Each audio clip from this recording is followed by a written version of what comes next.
Oh. So welcome to this tutorial series on, ultimately we hope to talk about pseudo-Boolean solving, pseudo-Boolean optimization. We're going to start easy with some Boolean satisfiability solving. And let me first tell you who I am. So I am, if my slides will flip. You have to click on them again. Probably lost focus. Okay. Here we go. So this is me giving you these tutorials today. Jakob Nordström, professor at the University of Copenhagen, also here at Lund University with a side affiliation. And this is what keeps me awake at night. And so again, as I said before, we're going to start very basic. So we're going to start by making sure that we know what all of this is.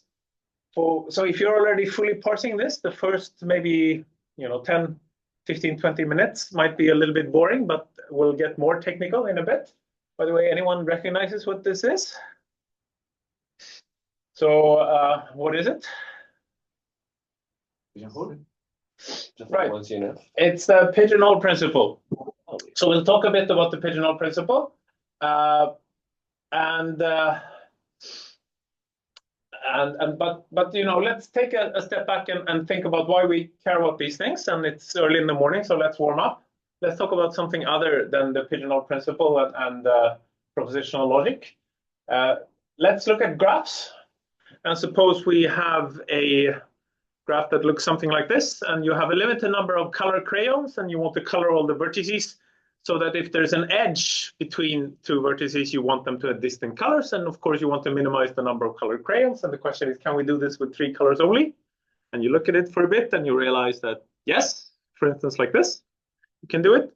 But if I ask you for a 2 coloring, we know that this won't work because, for instance, there's a triangle, lots of triangles in this graph, right? So here, for instance, and so there's no 2 coloring. That's one of the problems that we will be interested in today. Another problem that you can ask about the same graph is if I want the largest number of vertices that are pairwise connected, a so-called clique. And here we want to maximize the size of the clique. It's fairly easy to see that we can get a 3 clique, and probably you can convince yourself that there are no 4 cliques in this graph. Okay. These are 2 motivating examples that we can keep in the back of our mind. And now let's talk about the thing we started with. Given a propositional logic formula, is there a satisfying assignment? So here is a propositional logic formula. It's going to follow us for a bit, so you can look at it. I'm interested in whether this formula is satisfiable or not. You can get out your cell phone, snap a photo, and you can give me the answer if the talk is too boring. But let's make sure we all agree on what this means. So we have variables. They can take Boolean values, true or false. And then these constraints, like the first constraint here, says that either X or Z should be true. The other one that Y should be true or Z should be false, etc. And then we're adding all of these constraints together. And we want to know if there's a satisfying assignment to all of these constraints at the same time. Okay? That's the satisfiability question. So why do we care about these toy problems? If you think about the way we teach computational complexity, usually we just, we tell people about coloring, we tell people about clique, and we somehow don't need to justify why we should care about these problems. But in fact, out there in the real world, coloring, for instance, shows up in the context of if you're doing, say, frequency allocation, and the different vertices are connected with an edge if they would disturb each other, if they transmit on the same frequency. Clique shows up all over the place in bioinformatics. And the reason we all love the Boolean satisfiability problem is that it can model these and many, many other problems. And it's really like a long list of problems in, say, hardware and software verification and testing, in artificial intelligence, in cryptography. I already mentioned bioinformatics. Now, the important thing to keep in mind is that now we should not think about the toy problems on the previous slide. We should think about formulas with hundreds of thousands or even millions of variables. So we're not going to solve them with pen and paper. So we're interested in whether we can solve them efficiently with computers. Interestingly, this is a problem that scientists started thinking about well ahead of the advent of the modern computer era. So it's known, for instance, that Gödel and von Neumann were corresponding about this problem. And ever since computer science got started in earnest in the 1960s, there's been lots and lots of research on this problem. And it's a very interesting situation, because on the one hand, there are these amazing SAT solvers, Boolean satisfiability solvers, that we're going to talk about, that are deployed in practice today to solve these humongous problems. On the other hand, if you're working on computational complexity theory, which is where I grew up, where I did my PhD thesis, then by being evil, you can construct formulas with, say, roughly around 100 variables that are completely beyond reach, even for the very best solvers. So this is what we're going to talk about today. The best known methods that we have for SAT essentially go back to the Davis, Putnam, Logeman, Loveland, or DPLL method. That is from the early 1960s. And some natural questions to ask yourself is how these solvers work and how they can be so good. When they also, you can ask about how can it be that they can sometimes solve problems with 1 million variables and fail on problems with 100 variables? Is there something we can say, can we understand this in a rigorous way? And not for this tutorial, but for the ensuing tutorials during the rest of today, we'll talk about, well, can we maybe go beyond these algorithms from the 1960s and do something smarter? So the plan for this lecture is to basically take it very carefully, go a little bit slow. Again, I apologize for this. We'll set things up, define exactly what the Boolean satisfiability problem is. We'll give a mostly faithful description of how a modern SAT solver works. We're going to simplify a little bit. You can't cover exactly all the details, but the idea is that basically after the first tutorial, we will know the main ingredients of how actually modern SAT solving works. We'll talk a little bit about what we can offer in terms of theoretical analysis of these algorithms. The picture is not satisfying, but I'll tell you a little bit of what I think is the best approach we have. And then as we continue in the other tutorials and the rest of today, we'll talk about how to go beyond SAT to 0-1 integer linear programs, to pseudo-Boolean problems. And of course, all of this, and inviting you here in the room, is as sort of my hidden agenda is, of course, to get you to talk about these interesting problems and to talk about the research that we do here in the Mathematical Insights into Algorithms for Optimization, or MEOW group in Lund. So that's the plan. And the more formal outline is like, again, we'll set up the problem. I said I already mentioned DPLL. We're going to move on fairly quickly to the modern CDCL algorithm, conflict-driven close learning. Then we'll talk a little bit about how we can theoretically analyze these DPLL and CDCL algorithms with proof complexity. And then towards the end of the first lecture, we'll see what kind of open research questions there are in SAT and beyond SAT. And you should also, for the physical audience here and also the online audience, hopefully the further we get into these tutorials, I hope that questions will arise. If nothing else, I will have these, I will have inserted pedagogically hidden typos in my slides. And of course, the only purpose of those is to see if you're awake, and then you can ask about them, and maybe we can trigger a discussion. Okay, so I hope for a little bit of interactivity. This is the plan for the first lecture. Okay, and just to make sure, again, we are definitely on the same page. So we're going to talk about the Boolean satisfiability problem. And we are going to focus on formulas in conjunctive normal form. These are conjunctions ands of disjunctive clauses. Whenever I say clause today, it's going to be a disjunctive clause. That's a disjunction of literals, and literals are variables or negated variables. And to economize from now on, negation will just be written with an overline. Okay. So at the bottom of this slide, we see the same formula as before. And now you see the first clause still says that X is true or Z is true, and the second clause says that Y is true or Z is false. The overline is negation. Okay. And now we're going to talk about whether, again, the question is this formula satisfiable or not? Okay. Do we have any takers? Anyone want to venture a guess at this point? Anyone who hasn't seen the formula before, maybe? Some of you will have seen it before. You're not allowed to answer. Which formula? This formula? The formula at the bottom, yeah. Is there a satisfying assignment to this one? I don't remember, but I remember there is a close. So already sort of, I guess this starts to drive home the point that this is kind of a toy exam. It's clear that we're going to be able to brute force this one, right? I mean, there's few enough variables. But okay, so let's see how can we solve this? Well, already brute force is an idea. And this is exactly what we have computers for, right? I mean, they're stupid, but they're fast, so let them check all the cases. And we all know that, well, are you sure that brute force is going to be a good idea? Jakob, do you really want to do this? And the answer is, of course, no. But I think and we know because it's going to give you an exponential time algorithm, it's going to be terrible. I think it's a little bit instructive to think about just how terrible this is. Okay, we said that we are actually going to see techniques that can solve formulas with millions of variables. This is a quote from my PhD thesis, because then I wanted to sit down and, okay, we all know that brute force is bad, but how bad would it be for a formula with 1 million variables? Okay? And maybe you already knew this. I didn't at the time. It's going to be like unbelievably bad. Okay?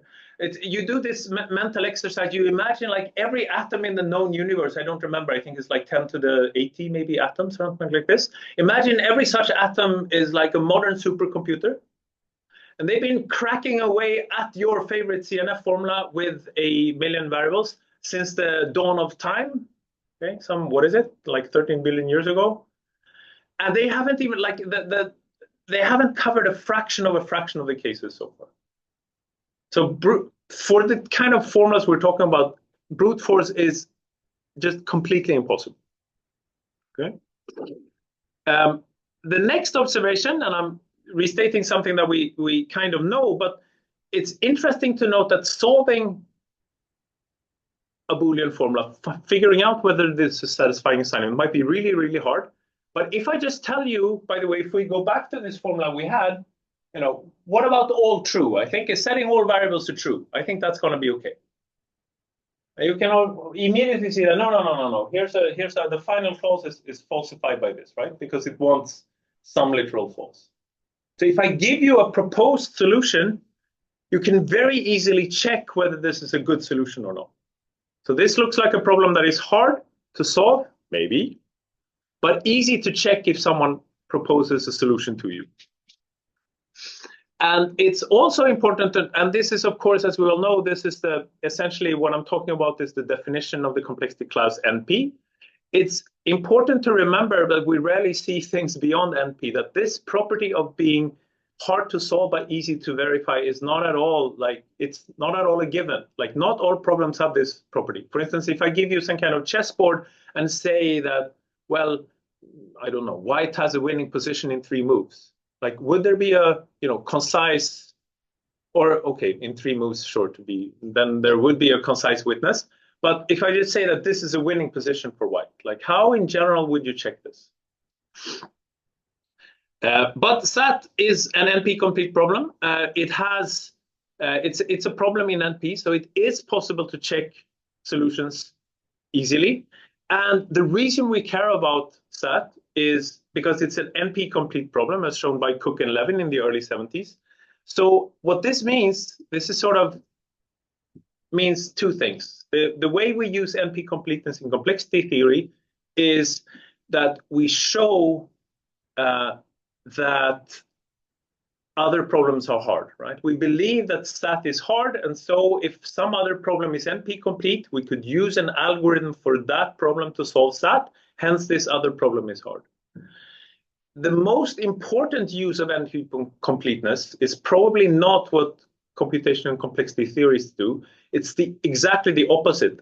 the fact that SAT is NP complete and the fact that we can solve it easily in practice, and the fact that there are often very, very nifty reductions to SAT means that if you have a good algorithm for SAT, then you can solve tons of problems.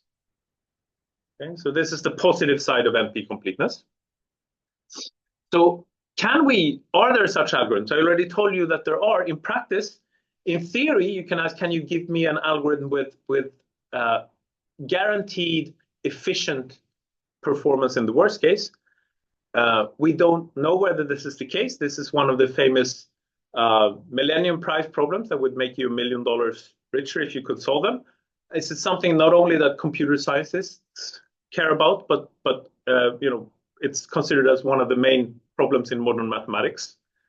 I guess pretty much all, or at least a big majority of people who've been thinking about this believe that there are no efficient algorithms with worst case guarantees. But I think it's also important to keep in mind that it's a genuinely open problem. And there are very sensible people on record, like Don Knuth, for instance, who's actually conjecturing that as far as he's concerned, there might well be a polynomial time algorithm for SAT in the worst case.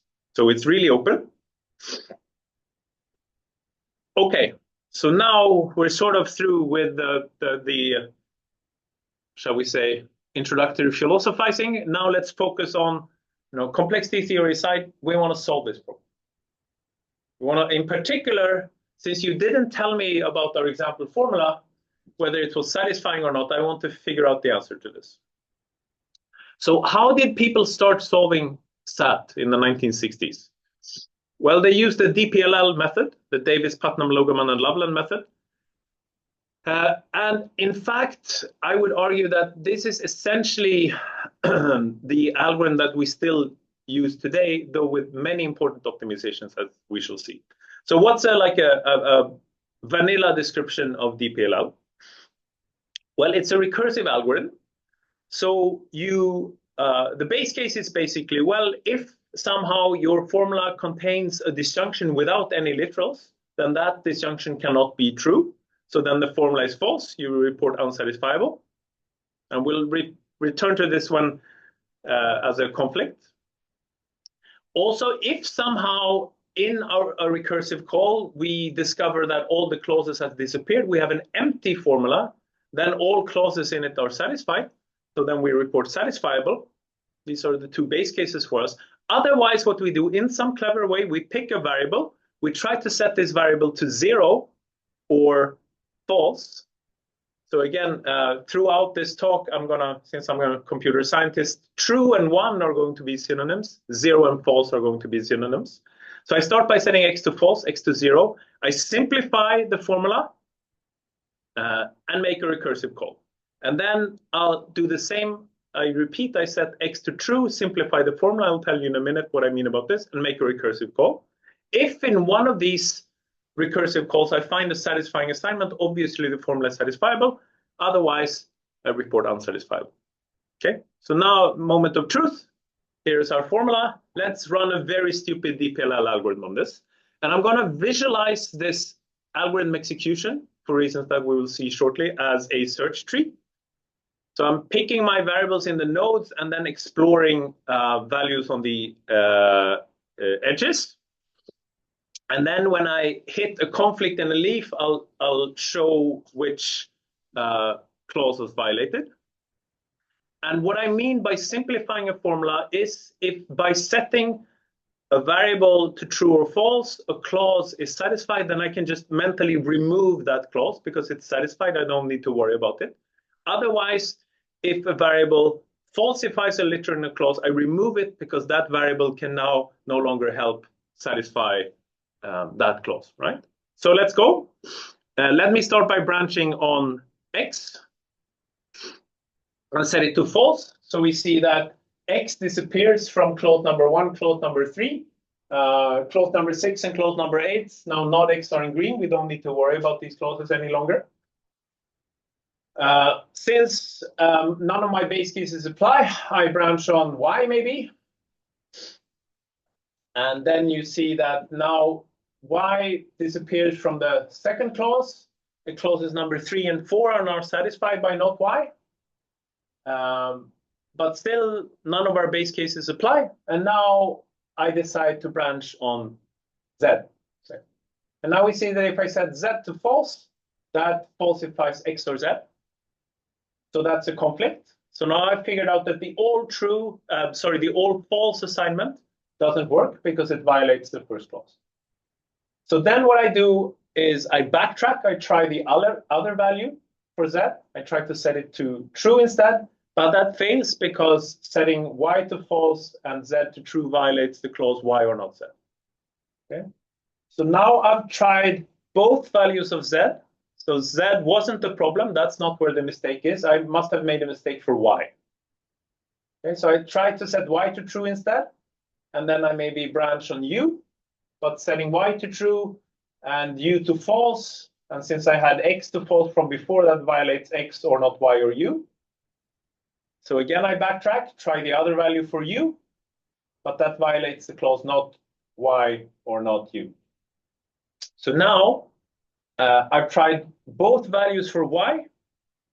So what we know at this point is, well, if there is a satisfying assignment to this formula, I cannot set x to false. This is what we know. So I backtrack and I set x to true instead.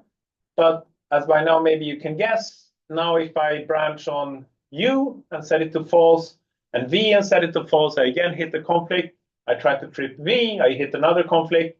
I backtrack and flip u, and then branch on w maybe, and hit the conflict. And finally, I try the all true assignment to x, u, and w, and also hit the conflict. Okay. So this search tree visualizes a DPLL execution, and this shows now that our formula is unsatisfiable. Okay, so this is, again, a DPLL toy example. I'm doing it a little bit carefully because we'll revisit this example in a few minutes and when we talk about how to analyze these algorithms. Okay, so how do we go from here to modern SAT solving? Well, one thing that I went so fast as to not make you complain about this. I don't know if you noticed that I was you probably could have picked better branches and we would have gotten a smaller search tree. So one thing, and I didn't even tell you how I was picking the variables, right? So one thing that is very important in a modern solver is how do I pick the variables to branch on? How do I make my so-called decisions? So the decision heuristic, or the choice of pivot variable, is a very important aspect. One other thing that turns out to be absolutely key is when you hit a conflict, don't just backtrack.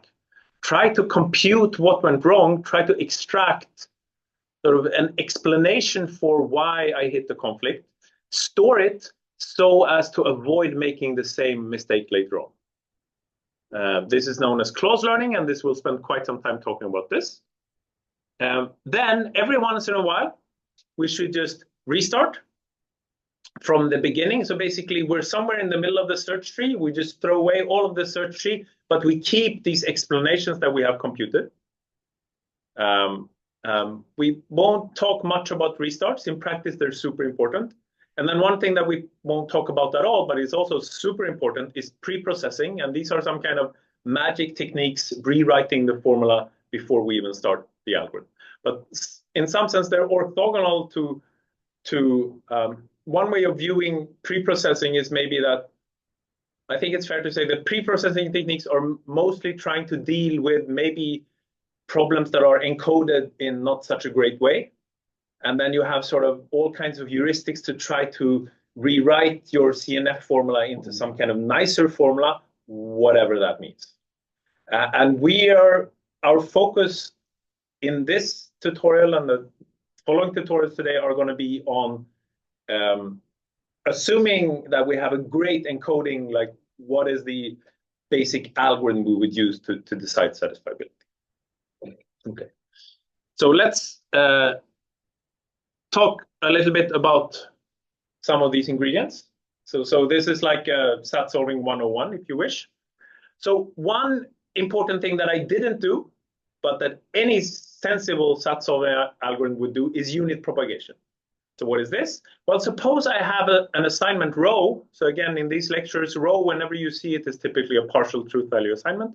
Suppose that it satisfies all literals in a clause except one, then we realize that we don't really have a choice. If we set this final literal to the wrong value, we immediately have to backtrack. So we might as well set it to the only possible value. And that's called a unit propagation, or sometimes Boolean constraint propagation. And in practice, a lot of what goes into modern CDCL solver heuristics is to get a massive amount of unit propagation. So on applied benchmarks, typically you shoot for maybe 99% of your variable assignments to be just propagation. So you want to set, basically the idea is to somehow pick your decisions, your branches, so intelligently that for every decision you'll get 99 propagations. And how is this possible? It's a great question, but these are sort of based on empirical data. This is basically what happens. Which raises the next question. Okay, how do you do this? How do you pick these decisions so intelligently?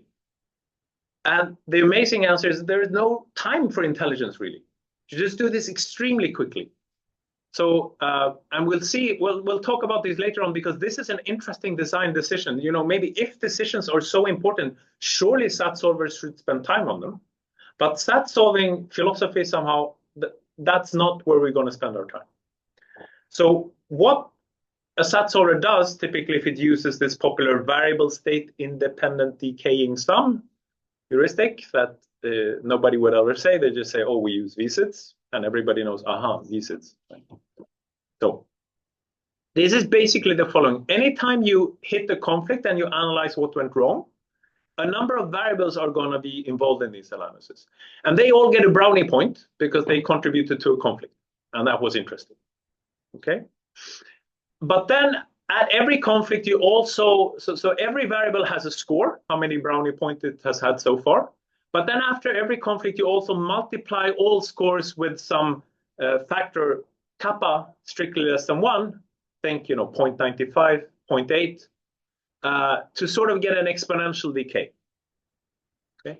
And whenever it's time to decide, you look at all variables that are currently not assigned, and you just pick the one with the highest VSIT score. And this is it. This is basically, there are variants of this, but this will take you very far. Okay, so what's close learning? We already said that the idea with close learning is to avoid making the same mistake again. So a very rudimentary form of close learning would be, if we look at our decision tree again, for DPLL, we see that we set X to false, Y to false, and Z to false, and then we hit a conflict. And in this conflict, it's not so hard to see that actually the decision to Y wasn't really relevant for this conflict, right? Only X and Z were relevant for this particular conflict. So one thing we could do is for any conflict, try to figure out, okay, which decisions led to this conflict, and just record that we don't want to make these decisions again. And this would be the so-called decision learning scheme. Interestingly, it turns out that this idea goes back way beyond, in time, way beyond the birth of modern conflict-driven close learning solving, to a paper by Stallman and Sussman in 1997 even. They basically have, essentially they have the modern CDCL conflict analysis algorithm there, but they do this decision learning scheme. I should also say one thing that I didn't say at the beginning. So these slides will be online. I'm not gonna talk so much about references, but there are full bibliographic details at the end of the slides. Okay. So, but starting with the birth of modern SAT solving with Marcus Silva and Sakala, and then Shard Malik et al., you have more sophisticated conflict analysis algorithms, which we're going to talk about shortly. Often, what SAT solving people do when they tell you about conflict analysis, they will have a conflict graph showing you how different clauses propagated different variables, or rather how different variable assignments propagated other variable assignments. And then a learned clause is just a cut in this conflict graph. We are not going to take this view. I'll maybe elaborate on this a little bit later. I think it turns out to be extremely helpful not to think about clause learning this way, in particular if you want to generalize it to other settings. And I'll try to return to this point. So we will instead consider that the way I'm going to present conflict analysis to you is as a syntactic derivation that will be applied to the clauses that were involved in the conflict analysis. Okay, so let us now, finally we reached maybe the first, hopefully, truly interesting point in this tutorial. So like my take on how to describe conflict-driven clause learning in CDCL. Not as cuts in a conflict graph, we're going to think about it as a kind of syntactic derivation. So here is an example formula. I've made it slightly larger because it's hard, like the formula we had before is a little bit too small to be able to do interesting CDCL, an interesting CDCL run on it. So there are, again, as before, there are two kinds of assignments that we have. Free decisions and forced propagations.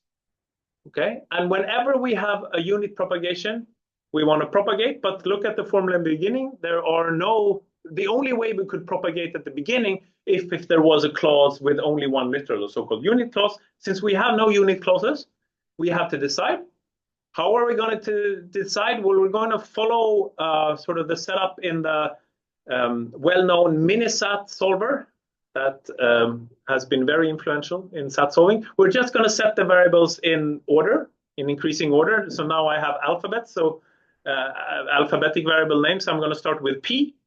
And since I don't know anything else, I'll just set my variables to false. Okay, why not? So we'll start by setting P to false, and I'll build a partial assignment, sort of vertically. That's referred to sometimes as a stack or as a trail. I'm going to refer to it as the trail, and I write D to denote that P is a free decision that I've made. Okay, once I made this decision, we see that the first clause, P is false, so I have to set U to false also, otherwise I'm violating the first clause. So I write down now that U is also set to false, U is set to 0, and I note that this is because of the clause P or not U. This is the reason clause for this. Okay, and I always propagate if there is a propagation until there are no further propagations, in which case I make a decision again. So there is only this propagation on U here in our toy formula. So I have to make a new decision. I have no information, so I just pick the next variable, Q. I set it to false again. Now the clause Q or R propagates that R should be true. So I write down that Q or R is the reason clause for this. And now the clause not R or W propagates that W should be true. So I propagate this. And again, you can, if you look at this offline, you see that there are no further propagations at this point. So we make a new decision. The next three variable is X. I set it to false. Now U or not X or Y propagates Y to true. X or not Y or Z propagates Z to true. And now clause number, I guess, 1, 2, 3, 4, 5, 6, 7, not Y or not Z is violated. Okay, so now we have a conflict. And one other important thing that we're going to talk about, note that the way we do our assignments, we make a decision and then we propagate. So all decisions, like the decision and all propagations following it, I'm going to refer to that as a decision level. Okay, so we had 3 decision levels here, and we reached a conflict at level 3. So 3 is the conflict level. That's the terminology I'm going to use. Okay, so now we want to analyze this conflict. How are we going to do this? Well, what we did in DPLL would have just said here that, okay, I think I made a mistake on X. Let's flip it. Okay? But we want to do something smarter. We want to learn from this conflict. We're actually going to compute a clause that has to be valid. It's implied by the formula, but it will cut away the search space going forward, hopefully.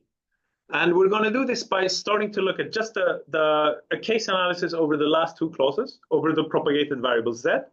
The reason clause x or not y or z, given the assignment that we had on the trail, it wants z to be true, but the conflict clause not y or not z wanted z to be false. So now if you just look at these two clauses and you merge them and remove z, you realize that the only way to satisfy both of these clauses is going to be to satisfy x or not y. Okay. So note that this follows from these two clauses, so it would actually be valid to add this clause to my formula, because any satisfying assignment will satisfy. But it's a fact that I wasn't aware of before. Okay. We're not going to add this clause. We are going to continue our case analysis. Now we look at the reason clause u or x or y, and the clause x or not y that we derived. And again, we do a case analysis over y this time and realize that, well, the only way that we can satisfy both u or x or y and x or not y is to satisfy u or x. This is yet another fact that follows from our formula, but that we didn't know. And now we terminate and learn this clause. And we don't have that much time, but why did we stop here? We stopped here because this is a first UIP clause, a first unique implication point clause. What does this mean? This means that if you look at this clause, there's only one variable left at the conflict level, right? You see that x is from the conflict level 3, u is from an earlier level 1. This was the first time this happened. So like I'm simplifying a little bit, but basically a modern SAT solver will terminate here and say, this looks like a good clause to me, let me learn it. Okay, and we're going to add this clause to the formula at this point. And now we're going to back jump. What does back jump mean? We're going to undo as many decisions as we can while keeping the fact that this learn clause propagates. And the way we do this is we compute the maximum level of all other literals in the clause except the one at the conflict level. So this is easy. At this point, there's only one other literal u. It's at level 1. So we should backtrack to level 1. We keep the assignments to p and u, but we remove everything else. Okay, so here you see it's kind of shaded, but p is still 0, u is still 0, but everything else we trim away. And now you see that what happens now is that this new clause that we learned propagates x to true. Okay, and now you might say, what's the point? That's what DPLL would have done anyway, right? But notice that now something very different has happened. This is not a branching decision for us. We computed a new clause, we added it to the formula, and now this is just a propagation. This is no longer like a free choice. This is actually a forced decision, a forced assignment at this point. Okay. And now we just continue as before. So we propagate on z, and then z propagates to true, and then we hit the conflict again with the next two last clause, not x or not z. This time the conflict analysis is very easy. We just see that if we merge these two clauses, we just get not x. So now we've learned that the only way of satisfying this formula is to set x to false.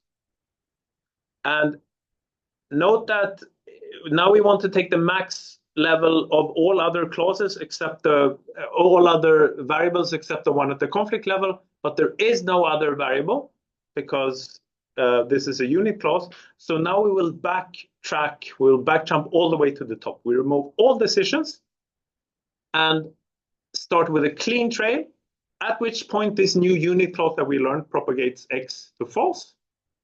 And now the clause that we learned previously, u or x, propagates u to true. And now the first clause propagates again, but in the other directions, right? Since u is true, p has to be true, but now the final clause, not p or not u, is very unhappy. And now note that we reached a contradiction again, but without making any decisions. So at this point, a SAT solver knows that the formula is unsatisfiable. If you hit a conflict without making any decisions, then you can terminate and declare that the formula is unsatisfiable. So this is where the SAT solver will stop. For our purposes, it's helpful to run a final conflict analysis just to see what happens. The final conflict analysis would merge first P or not you and not P or not you to learn not you. And then it would derive X. And then by merging X and not X, it would derive the empty clause without any literals, which we denote bottom because that's a clause that is really, really hard to satisfy. Okay. So if you run, this is typically not what a SAT solver would do, but if you run a final conflict analysis, then you will actually derive contradiction in form of the empty clause.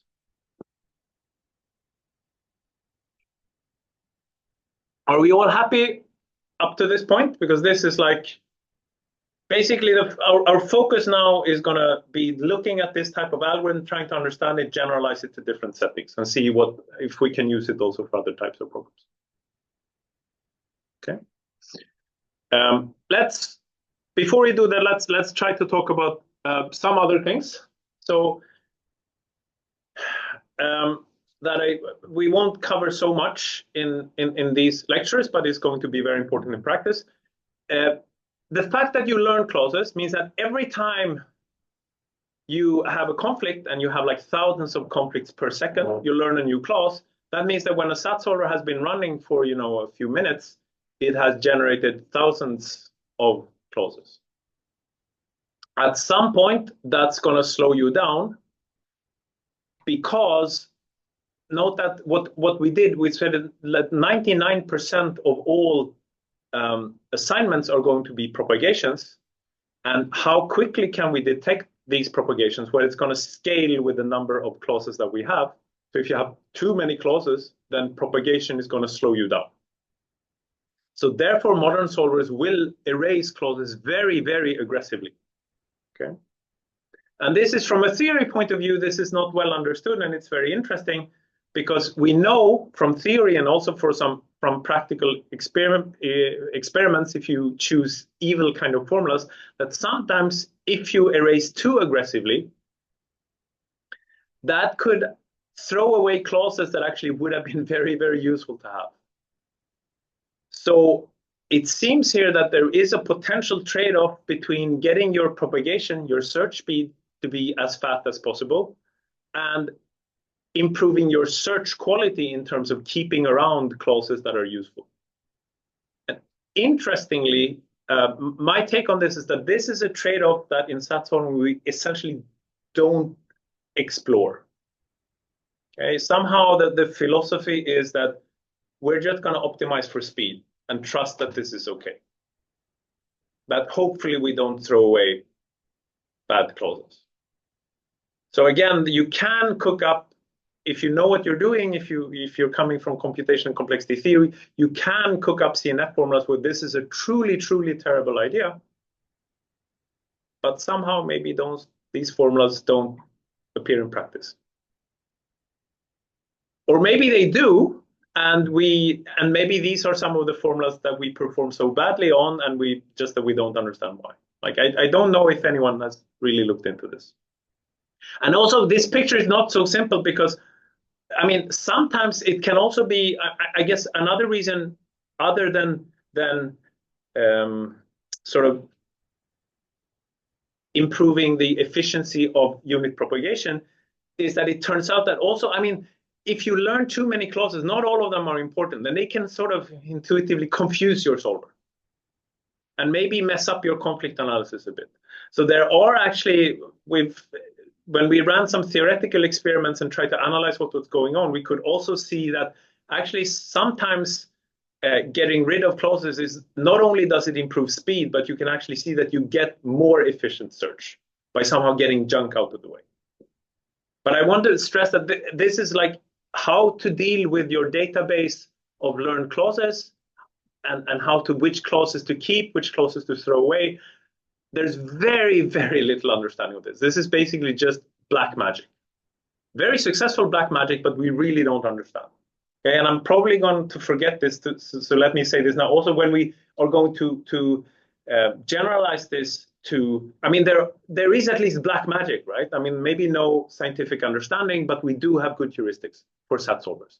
When we're going to move on to pseudo-Boolean solvers, we don't even have good heuristics. And the one thing that we do know is that this is absolutely crucial for performance for SAT solvers. And we know that we don't understand it for pseudo-Boolean solvers that we'll talk about in follow-up lecture. Another mysterious aspect is, as I said, fairly frequently, you just throw away everything except the learned clauses and start all over. One other thing that you keep, if you have these VSIDS heuristics that we talked about, you keep the statistics for that. So why would restarts be good? There's a very influential paper that says, well, of course, you know, if your formula is satisfiable, but you made a few unfortunate decisions early on and you got stuck in a bad part of the search space that is maybe unsatisfiable, but it's going to take ages to get out of it. Then you should just, you know, restart, start over, and hope that you're going to make different decisions now and maybe find the satisfying assignment. Okay, and that's a very, very satisfying explanation why restarts should be good, right? We're looking for this needle in a haystack. Unfortunately, we started in the wrong part of the haystack, so let's, you know, hash things up a bit and search somewhere else. The only problem with this explanation is just completely wrong. Because restarts are not, I mean, restarts are important for satisfiable instances, but it's even more important for unsatisfiable instances. And for an unsatisfiable instance, we already know that there's nothing in the haystack, and the only way of showing that a formula is unsatisfiable is to basically analyze the whole haystack.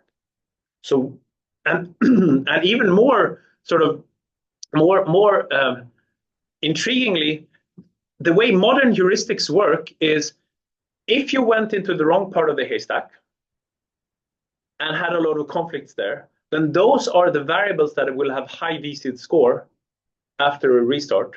And you're going to pick exactly those variables again. And then there's something else that I didn't tell you about that is place saving. Like, how do we decide which value we're going to set the variable to? And the answer is, we're going to set it to the value it propagated to last.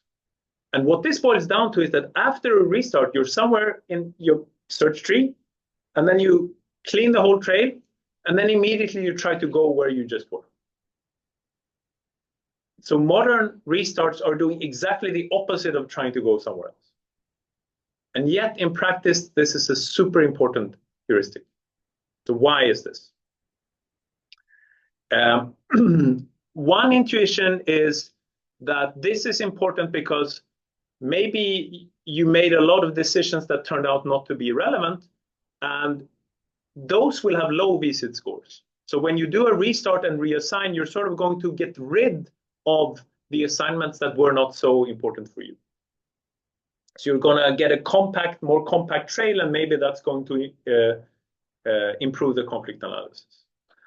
Another explanation is that we're going to talk a little bit about proof complexity today, that it turns out that when you're running a SAT solver on an unsatisfiable formula, you can view it as an algorithm that is searching for a proof. And the more frequently you restart, the larger is your search space of possible short proofs. I won't have time to elaborate on this, but this is one possibility. I should say that the original restarts in the early solvers, you had restarts according to fixed, sophisticated schemas like so-called Luby restarts, which I won't tell you what they are. Today, I think it's fair to say that the most successful restart strategy are adaptive restarts, where you actually keep track of, like, relative to how I've been doing during the SAT solving so far, what's the quality of the clauses I'm learning right now for whatever measure of quality you have. And when that quality tries to go down, you say, when that quality goes down, you say, okay, I guess my SAT solver is not doing so great right now. Let's try to shake things up a bit. Then you restart. Okay. Note that this is another, in order to be able to do this, it's kind of interesting to have a notion of what a good clause is, what a good constraint is, so that you can measure when to restart. This is something that we have for SAT solvers. We don't have it, for instance, for pseudo-Boolean solvers. Okay. So just to quickly talk about, like, what have we seen so far? This is basically almost what the modern CDCL-based SAT solver is. So you initialize the database to be all of your formula, the trail is empty, and then you have this loop. I'm not going to go through this in a lot of detail, but basically, if you have a conflict, then you run conflict analysis. Otherwise, try to unit propagate if you can unit propagate.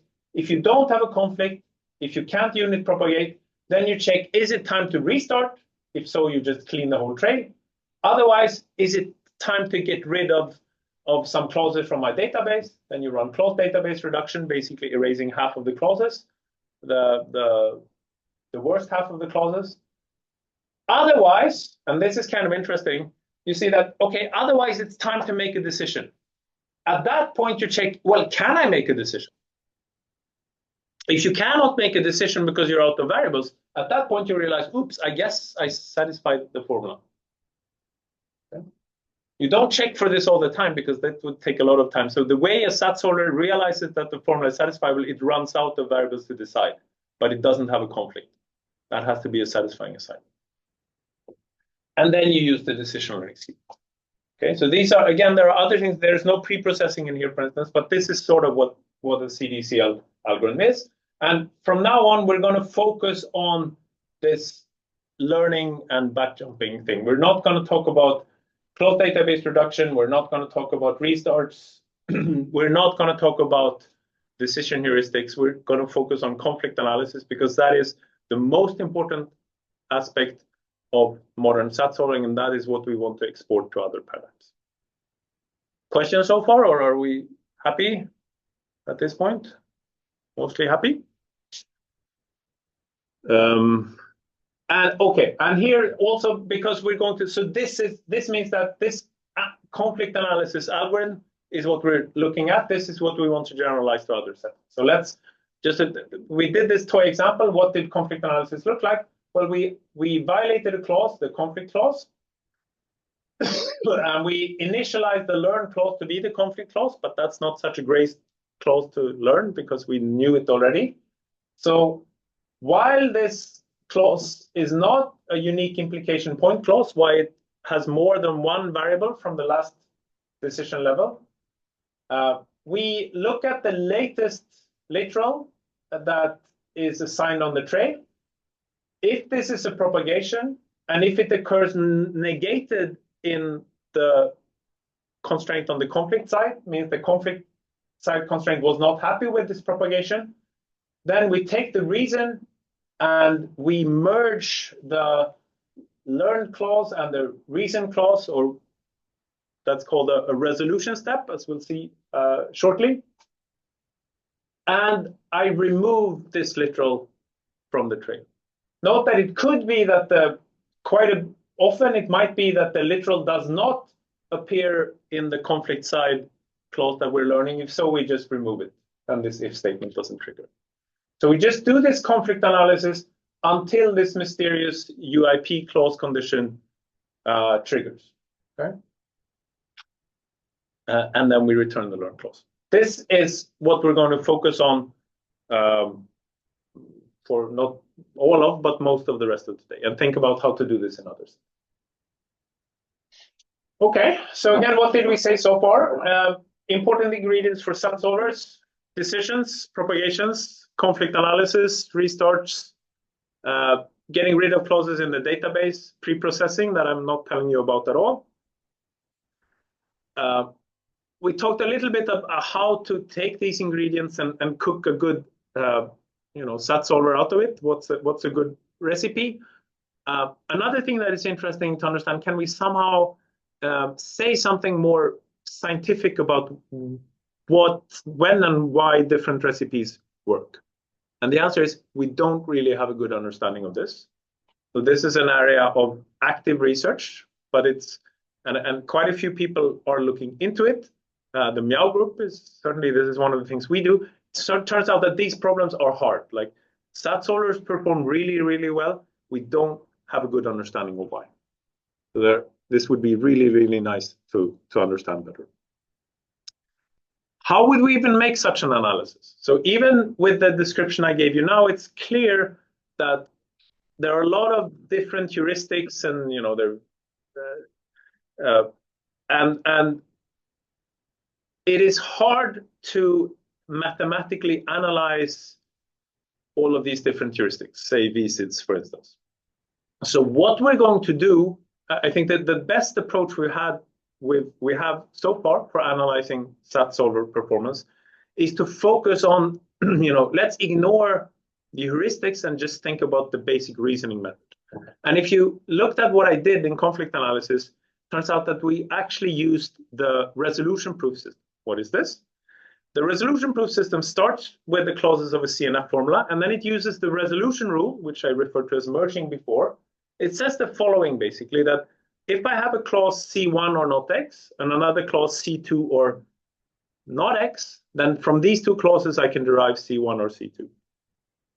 Okay, and an observation here is that suppose I start with a satisfiable CNF formula F, so that I have an assignment that satisfies all clauses, in particular an assignment that satisfies C1 or X and C2 or not X, then such an assignment also has to satisfy the resolvent C1 or C2.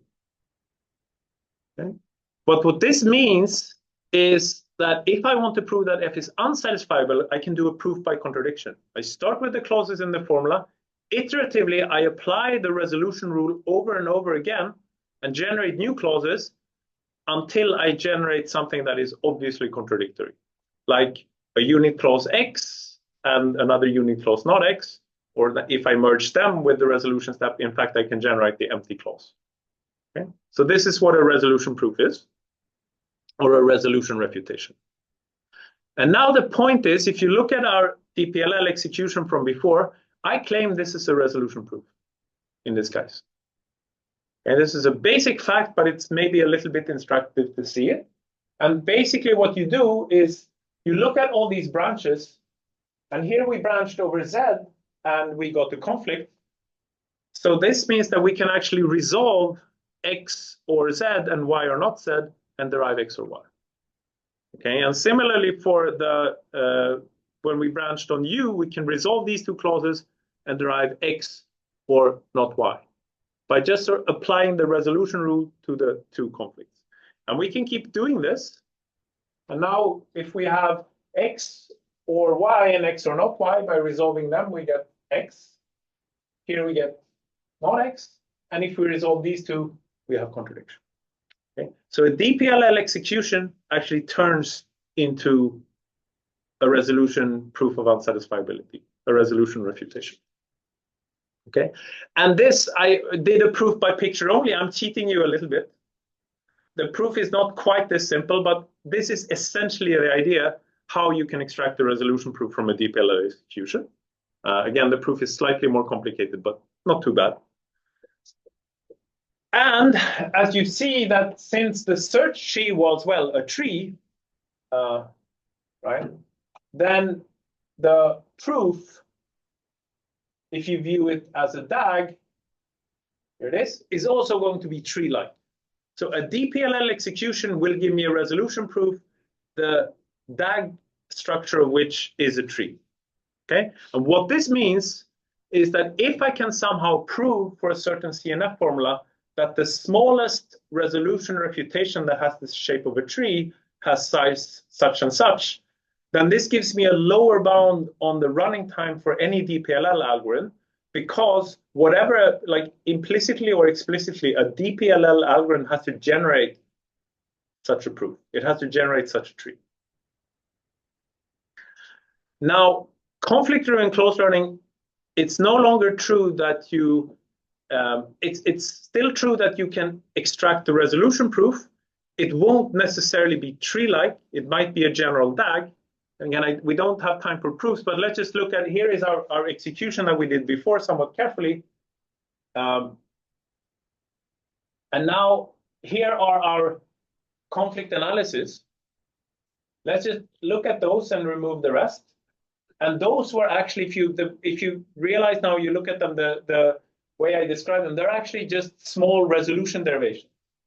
And if we just string them together and get rid of everything else, then we get a resolution refutation. Again, a resolution proof of unsatisfiability. In this case, it happens to be tree-like, because it's really, really hard to get a small DAG-like proof. In general, that will not be the case. But again, this is proof by picture, but any CDCL execution will give you a resolution proof.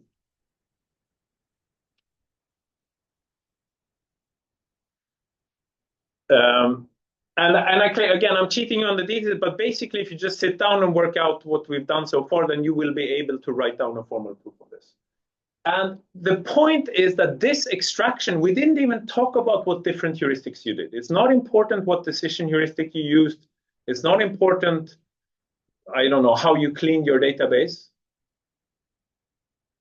And therefore, if I can prove, again, a lower bound on resolution proofs in general, that will give me a lower bound on the running time of a CDCL solver.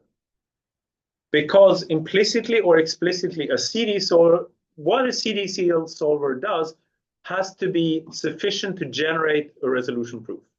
And if I have an exponential lower bound on the size of such objects, a resolution-based SAT solver will have to run in exponential time. Okay. And this is what brings us to proof complexity, because that's where we try to prove such lower bounds and upper bounds for resolution and other proof systems. The one thing I'm cheating you on is I'm not talking about preprocessing.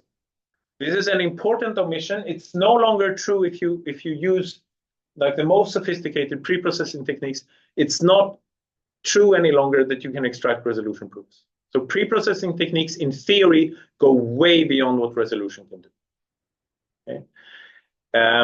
However, in practice, it seems that if you have a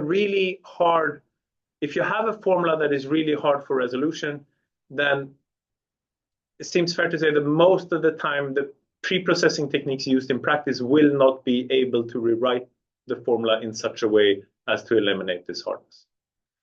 Of course, that this cannot be true because a preprocessing technique could just pattern match on your formula and rewrite it to something nice, right? So morally, I think it's important to understand that morally, if you have a resolution lower bound, this strongly suggests that your CDCL solver will have problems, but it's not a sure thing because sometimes preprocessing techniques can help.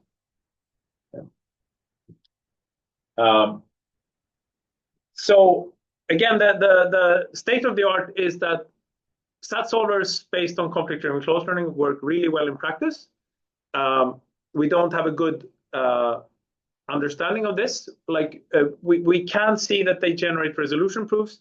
What we don't know is why the heuristics are so successful at generating good resolution proofs. Also, I mean, the fact that SAT solvers run efficiently means that these huge applied instances that we run into do have short resolution proofs, right? Because otherwise SAT solvers wouldn't run fast. Why is this? What property of applied benchmark formulas make them have short resolution proofs? It would be wonderful to have a good answer to this. We don't. Because it's a bit of a paradox. If you talk to a proof complexity theorist, we think of resolution as a really, really stupid proof system. So if someone, this is sort of also my reaction when, coming from proof complexity theory and moving on to applied combinatorial solving, like, why on earth would any sane person try to build an algorithm on top of resolution? It's such a stupid proof system. And yet this is what we have been doing now for the last 60 plus years with great success. How is this possible? So let me tell you why do I think resolution is a stupid proof system. One favorite thing that already came up, you saw this formula at the very beginning, but then the variables were called x, now they're called p. I have variables pij saying that pigeon I flies into hole j, that's the meaning of the variable. And then I have clauses saying that every pigeon should get a hole, but for every hole j, it's not the case that the two pigeons I and I prime both fly into this hole. And then I can play with this encoding. I can also say that every pigeon should get exactly one hole. So for no pigeon I, is it the case that it can fly into two different holes, j and j prime? If I want to be fair to the holes, I can also say that every hole should get at least a pigeon. The more clauses I add, the more constrained the formula becomes. But it's already clear that if I have, say, n plus 1 pigeons and n holes, there's no way of making n plus 1 pigeons fly into n holes without having a two pigeons colliding. That's what the pigeonhole principle says. So this is, to us, it's like obviously unsatisfiable, and yet this is exponentially hard for resolution. Okay? And when I say exponentially hard, technically speaking, so if I have n plus 1 pigeons and n holes, the shortest resolution proof scales exponentially with n. The formula size, if you look at this, is going to be something like lowercase n cubed. So in terms of formula size, capital N, this is like weakly exponential. It's exponential in the third root or something, but that's still like exponentially hard. So what this says that resolution really cannot count. Okay? Resolution is really bad at counting. Resolution is also really bad at figuring out that the sums of the degrees of the vertices in an undirected graph is an even number. Okay? Let me encode this in a somewhat sneaky way. We're going to take a graph. The edges are the variables. I somehow label my vertices 0 or 1 in such a way that the sum of all the vertex labels is an odd number. And then for every vertex, I write a constraint saying that the parity of the number of true edges is equal to the label. Okay? So let's see. So for instance, here, I want to say that an odd number of x and u are true. These are these two clauses. Whereas over here, I want to say that I want to say that an odd number of u and w and z are true. These are these three clauses. Okay, so just expand, and if the graph has bounded degree, then all of these are going to be small CNF formulas, and I just take the union of all of them. And by a simple counting argument, you see that if I sum up all the vertex degrees, I get an odd number. But if I'm going to sum up all edges exactly twice, so there's no way I will not get an even number. So again, it's blindingly obvious that this is unsatisfiable, although I maybe said it a little bit quickly.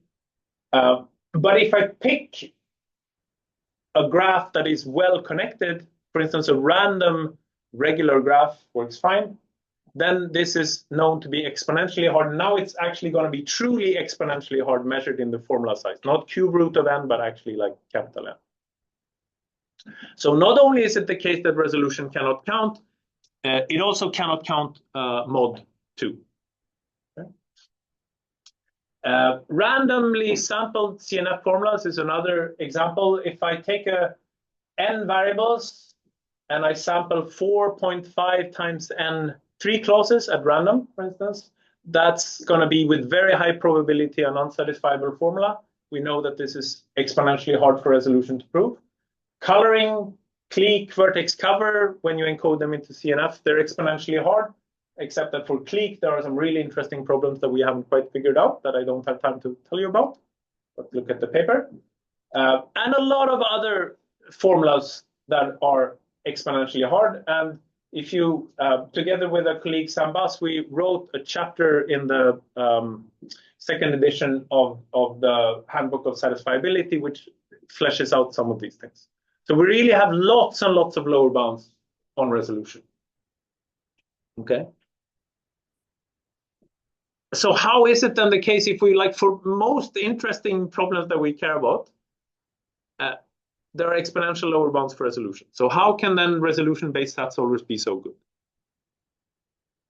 Okay, and I don't have a good answer to this one. One possible answer is, well, maybe these tricky formulas don't show up too much in practice. And again, it would be really, really nice to understand, to quantify, can we somehow give a description of the type of problems that we have in practice and what they look like and why are they easy for resolution. But, and this is going to motivate us going forward, sometimes we actually want to, I mean, counting, you know, if you're solving combinatorial problems, sometimes you do want to count. Resolution sucks at counting. What can we do? Well, one thing you can try to do is you can use some kind of pre-processing techniques for this. This is not going to work so well. Another possibility, well, can we use some kind of stronger method of reasoning that knows how to count? And again, this is sort of, I'm trying to motivate what we're going to talk about later today. namely stronger methods of reasoning. Because if we have a proof system that can produce exponentially more concise proofs, and if we can somehow find good algorithms for such a proof system, for such a method of reasoning, then maybe we're going to get an exponentially faster SAT solving algorithm. And that would be great. Okay. What is a candidate for such a reasoning method? Well, the cutting planes proof system. So this is sort of a teaser for what we're going to talk about later. So let me be fairly quick. So the cutting planes proof system thinks not about clauses, but it thinks about 0-1 integer linear inequalities. But that's not a problem. 0-1 integer linear inequalities are just more general. Let me sort of define it by example. If I have x or y or not z, I can just translate that to and I think of true as 1 and 0 as false, then this clause is just the inequality x plus y plus 1 minus z greater equal 1, right? If I sum up the literals, at least one is true, and then I can simplify this. And the derivation rules in cutting planes is I know that all variables are between 0 and 1. If I have a valid inequality, I can multiply it by a positive number. Any two valid inequalities, I can add them up. And if I have an inequality where all coefficients have a common factor c, I can just divide through by c. And since I know that this expression has to be an integer, if c doesn't divide a, I can just round off. Okay. And it's clear from a proof complexity point of view, I can take a CNF formula, I can translate all the clauses to 0-1 integer linear inequalities. And then what a proof of unsatisfiability is now is just a derivation of the inequality 0 greater equal 1, which is contradiction. Okay, and you can do this for clauses, but you can also run this on any 0-1 integer linear program that doesn't necessarily come from clauses. And now it's not hard to show that anything that resolution can do, cutting planes can also do. So if I give you a resolution refutation, you can sort of simulate it step by step for cutting planes. But cutting planes is exponentially stronger. For instance, if I give it the pigeonhole principle that we just talked about, then cutting planes basically just sums up the pigeons and says, okay, I think we have n plus 1 pigeons here. Then it looks at the holes and says, I think we have at most n holes. Then it says, this is not going to work because, you know, n plus 1 is strictly larger than n. Contradiction. Okay, so then the obvious thing that we want to do is to build solvers on top of this. And those solvers built on cutting planes are called pseudo-Boolean solvers. And the problem is that, okay, now we know we have an exponentially more powerful proof system. In practice, it turns out to be pretty hard to leverage this exponential increase in power. One thing that we haven't been able to solve so far is if you insist on encoding to CNF, then the pseudo-Boolean solvers that we have today are truly terrible. Okay? So one thing, like if you want to use a pseudo-Boolean solver in practice, then you should only do so if your problem can be expressed in a nicer formalism conjunctive normal form. If CNF is the best encoding you have, chances are you're better off with a SAT solver. Okay? But most of the time, your most natural encoding is not CNF. Another challenge that we're going to talk about actually in the very next lecture is because now you saw that we had more derivation rules. Before we just only had the resolution rule, and somehow, you know, the fact that resolution can only do one thing, that sort of limits the search space when you're looking for resolution proof. Now we can do many different things, and that makes it harder to, if the search space is larger, then exploring it efficiently algorithmically becomes harder. So one question where I think we don't really have the answer, the jury is out, is if someone forced you right now to commit, okay, for the rest of my life, I'm going to use either a CDCL-based SAT solver or a pseudo-Boolean solver, then, you know, as a sane person, you'd go for the SAT solver. They're way better. Okay? But what we don't know, again, people have been, the amount of people that have been working on SAT solvers over the last 60 years is utterly ridiculous. I mean, decades of work, and not that much work has been invested in pseudo-Boolean solving. It's a fairly recent thing. So it's a very natural question to ask, well, if we just invested a fraction of the work that has gone into SAT solving into pseudo-Boolean solving, then what would happen? And maybe it turns out that then, we would get really good solvers. We don't know. Okay, so it's time to wrap up this first lecture. We talked about brute force, how it was terrible. And then we talked about DPLL, CDCL as approaches that seem to work better.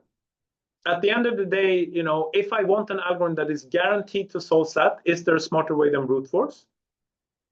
We don't know. But if you want an algorithm that is always guaranteed to give you the correct answer, quite a few people believe that essentially brute force is the best you can hope for. But again,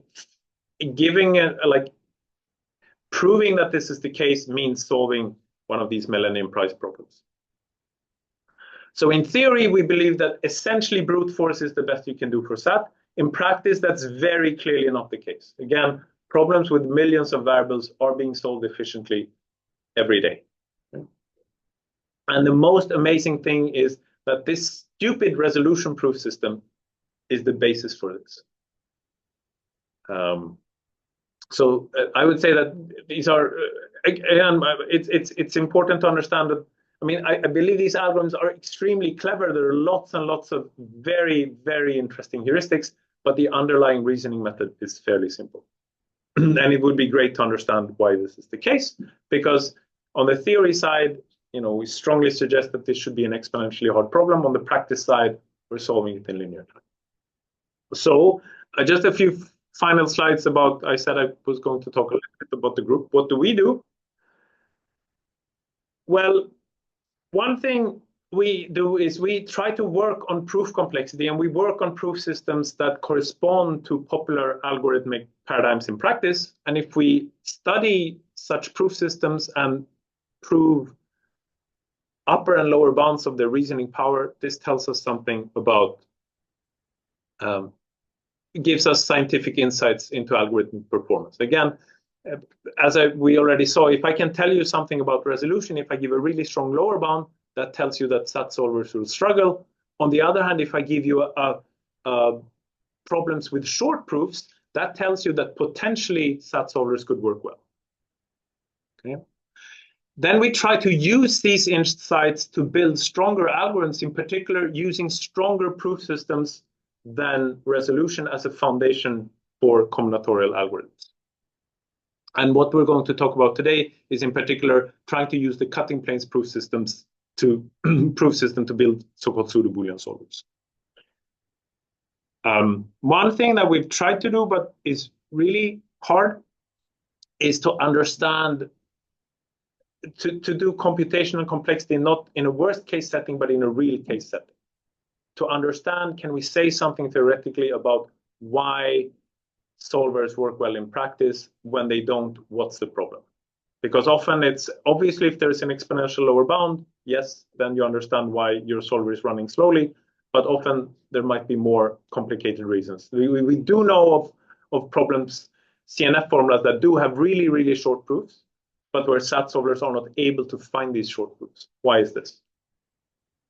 And then one thing that we won't really talk about today, but that will come up in some of the sloppy workshop talks in the very last day, it turns out that if you have this view of both combinatorial algorithms and proof complexity, this can also help you to develop so-called proof logging techniques to equip your solvers with methods of generating machine verifiable proofs of correctness. So these are sort of two less maybe obvious applications again of proof complexity. So why, when we want to understand efficient computation in practice, one thing we can do is we can use proof complexity to design formulas with very peculiar theoretical properties, and we can sort of empirically expose SAT solvers to these benchmarks and see if theoretical properties somehow correlate with what we can observe empirically. And again, another reason why proof complexity comes in really handy is when we're developing certification techniques for proving correctness of algorithms. Some references for further reading. I already mentioned the SAT handbook. If you want to read up on proof complexity, which we only talked about very briefly, the most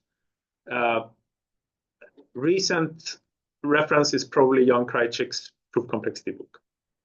And there are also some survey papers, slides from my presentations at my webpage. And with this, it's time to wrap up the first lecture. We talked about SAT solvers. We talked about how they're simple, but still work really, really well in practice.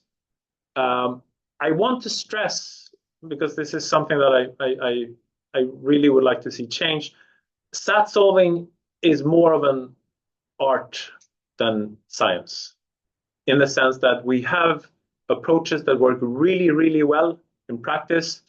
And if you talk to the best applied SAT solving experts, it's very, very clear that they're doing things for very, very peculiar reasons. But these are intensely empirical reasons. Somehow people have figured out that things work, but we don't know why. I think the best tool we have for analyzing SAT solvers right now is probably proof complexity, where if we look at what the SAT solvers can do, we formalize this as a proof system, and we study the strength of this proof system. This tells us something about the strength of the algorithm. This proof complexity perspective, as we will see, can also give us inspiration for algorithms based on stronger methods of reasoning, stronger proof systems. I believe there are tons of work to do in this space, and as always, we're hiring, so let me know if you find this interesting. And that brings us to the end of the first tutorial. Thanks.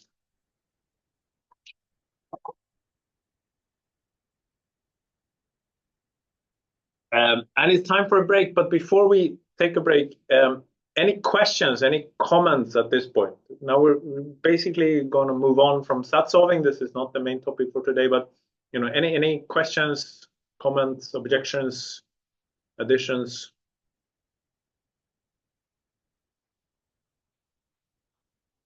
Or do we want copy? Yes? With the new development of machine learning techniques and stuff like that, can we use these techniques to kind of understand more what is happening at SAT?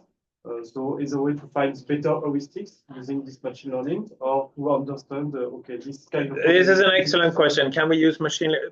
I can see machine learning being used in 2 ways, or 3 ways. Okay, this is going to be my highly opinionated personal answer. I can see 3 ways of using machine learning.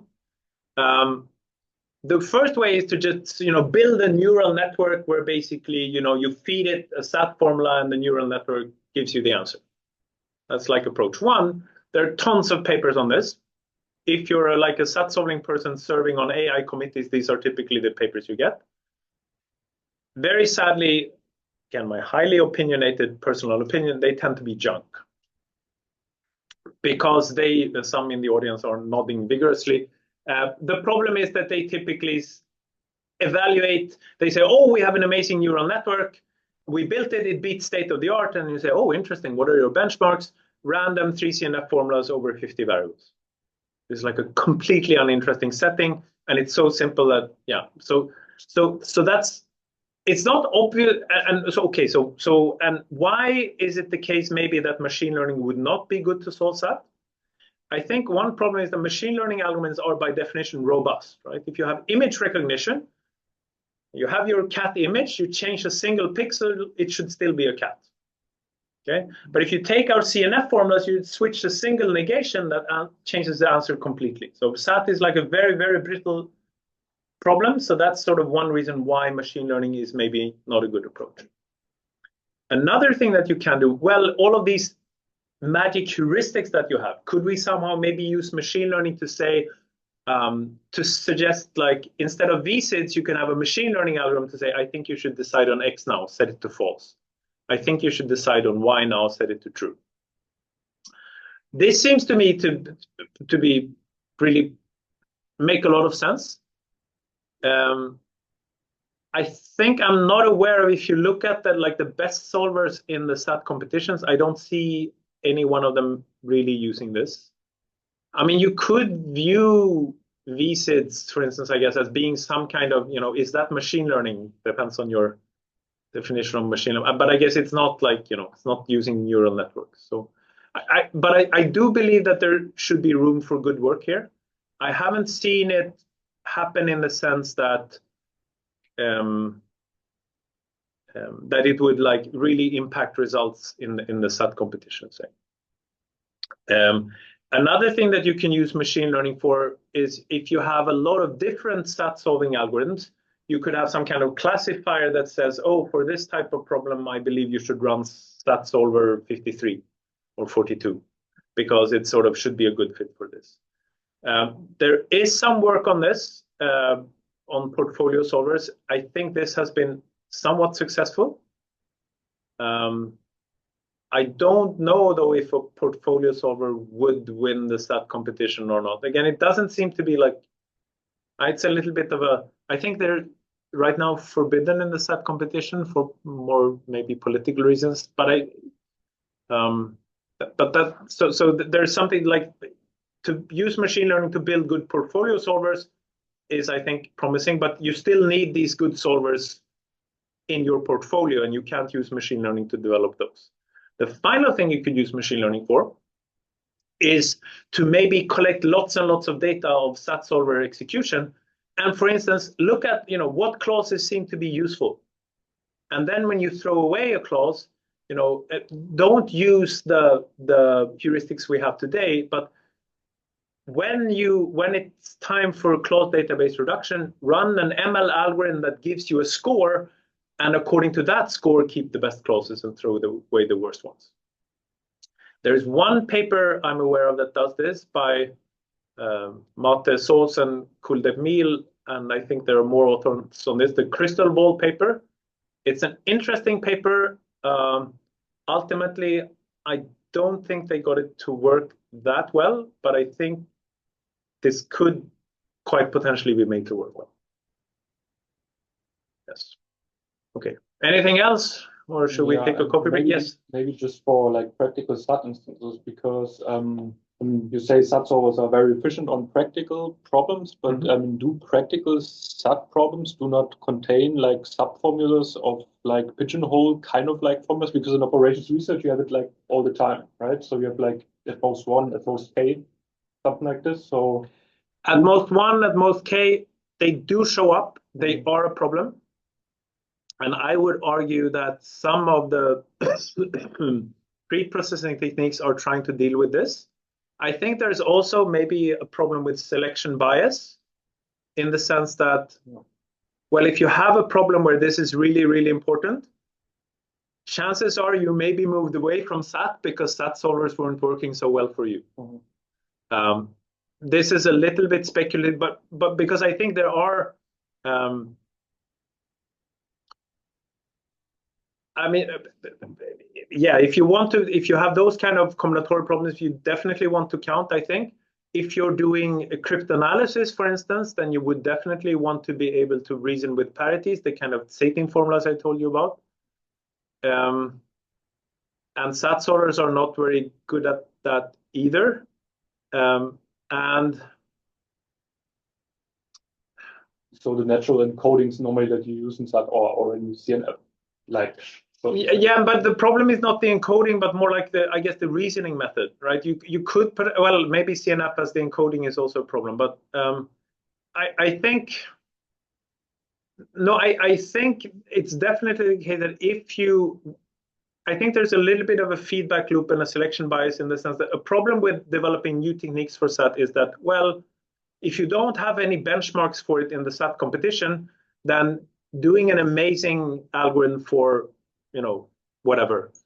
Like if you have an amazing cutting plane space solver and you submit it to the SAT competition, well, if all the formulas in there have short resolution proofs so that CDCL is enough, then your pseudo-Boolean solver won't be competitive because it will have more heavy data structures. So as long as all the formulas are sort of within reach for SAT solvers, your stronger techniques won't pay off. On the other hand, also from when you're picking benchmarks for the competition, you don't want benchmarks that are just impossibly hard for your solver, because if all solvers just time out, you're wasting a lot of computation resources. So you will not pick benchmarks that are completely beyond the reach for existing state-of-the-art. But that means that, okay, but then how will you get these extra benchmarks that allow these more advanced solvers to shine? So these formulas exist, they just not. I think they probably do, but it might be that SAT is not being applied in these areas because SAT is not so good. But I mean, it's an excellent question. I don't know if there's a good answer. Yeah. Okay. Thank you. Let's have a break.